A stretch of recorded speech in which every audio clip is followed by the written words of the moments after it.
Breaking చూస్తున్నాం. నేడు command control అధికారులతో సీఎం రేవంత్ రెడ్డి భేటీ కానున్నారు. కాసేపట్లో కమాండ్ కంట్రోల్ అధికారులతో సీఎం సమీక్షా సమావేశం నిర్వహించనున్నారు. అనంతరం స్కిల్ డెవలప్మెంట్ అప్గ్రేడేషన్ ప్రాజెక్టుకు సంబంధించి సీఎం రేవంత్ రెడ్డి భూమి పూజ చేయనున్నారు. ఇక మధ్యాహ్నం 2:30 సచివాలయంలో పలు కంపెనీల ప్రతినిధులతో సీఎం భేటీ కానున్నారు.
బ్రేకింగ్ చూస్తున్నాం. నేడు కమాండ్ కంట్రోల్ అధికారులతో సీఎం రేవంత్ రెడ్డి భేటీ కానున్నారు. కాసేపట్లో కమాండ్ కంట్రోల్ అధికారులతో సీఎం సమీక్షా సమావేశం నిర్వహించనున్నారు.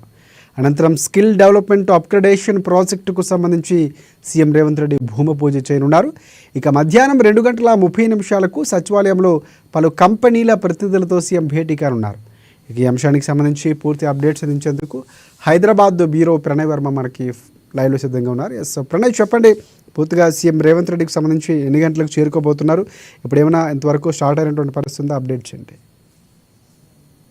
Thank you Rajasekhar. ఈరోజు తెలంగాణ రాష్ట్ర ముఖ్యమంత్రి రేవంత్ రెడ్డికి సంబంధించిన షెడ్యూల్ మనం చూస్తే ఉదయం 11:30 సిటీలో ఉన్నటువంటి సిటీ కంట్రోల్ ఏదైతే కమాండ్ కంట్రోల్ అధికారులతో భేటీ కాబోతా ఉన్నారు. ఉదయం అక్కడ 11:30 నుంచి కమాండ్ కంట్రోల్ రూమ్ సంబంధించినటువంటి అధికారులతో భేటీ అనంతరం కూడా అక్కడ ఉన్నటువంటి అధికారులతో చర్చించబోతా ఉన్నాం. ప్రత్యేకంగా దానికి సంబంధించినటువంటి రివ్యూ కూడా నిర్వహించబోతాం.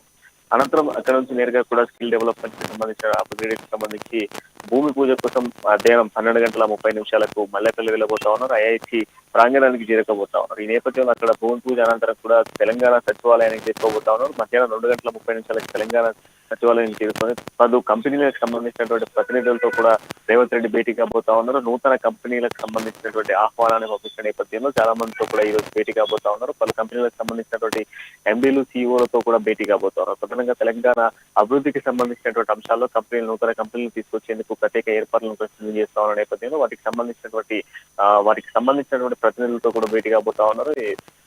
అంతేకాకుండా ప్రత్యేకంగా ఏదైతే స్కిల్ డెవలప్మెంట్ సంబంధించినటువంటి ఐఐటికి సంబంధించినటువంటి భూమి పూజ కార్యక్రమానికి సంబంధించి నూతన శంకుస్థాపన కూడా చేయబోతా ఉన్నారు.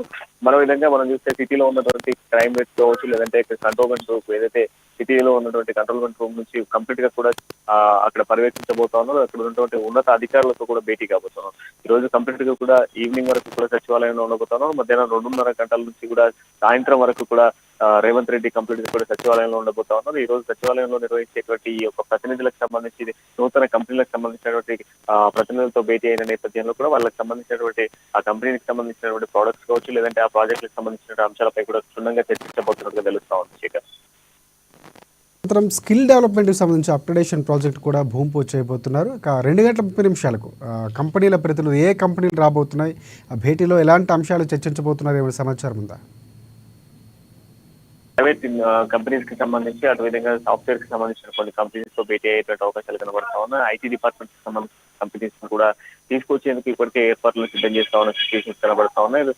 మధ్యాహ్నం 2 దాదాపు 4 కంపెనీలకు సంబంధించినటువంటి ప్రజాప్రతినిధులతో కూడా ఆయన ఏదైతే ఆ కంపెనీలకు సంబంధించినటువంటి ఎంపీస్ తో మాట్లాడేటువంటి అవకాశాలు అయితే కనబడతా ఉన్నాయి. ప్రధానంగా తెలంగాణకు సంబంధించినటువంటి అదే విధంగా హైదరాబాద్ సరౌండింగ్స్ లో కూడా నూతన కంపెనీస్ తీసుకొచ్చేందుకు పూర్తి స్థాయిలో కూడా ప్రభుత్వం ఏర్పాటు చేస్తా ఉంది. తెలంగాణ రాష్ట్ర ఆర్థిక బడ్జెట్ ను పెంచేందుకు నూతన కంపెనీలతో కూడా ఆయన భేటీ కాబోతా ఉన్నారు. నూతన కంపెనీల నేపథ్యంలో కూడా సొంత తెలంగాణ మరింత అభివృద్ధి అయ్యేటువంటి అవకాశాలని కంప్లీట్ గా కూడా మనం చూసుకుంటే ప్రస్తుతం ఉన్నటువంటి సిచ్యువేషన్స్ లో దాదాపు చాలా మంది నిరుద్యోగత ఉంది కనుక ఆ నిరుద్యోగత పోవాలి అంటే ఉద్యోగ కల్పన అవసరం కనుక ప్రైవేట్ కంపెనీస్ వస్తే మరికొంతమందికి కూడా ఉద్యోగ అవకాశాలు కలుగుతాయి కనుక ఆ ఉద్యోగ అవకాశాల కోసం పూర్తిగా కూడా కంపెనీలతో భేటీ అవుతున్నట్టుగా తెలుస్తా ఉంది Shekhar. So thanks for updates Pranay.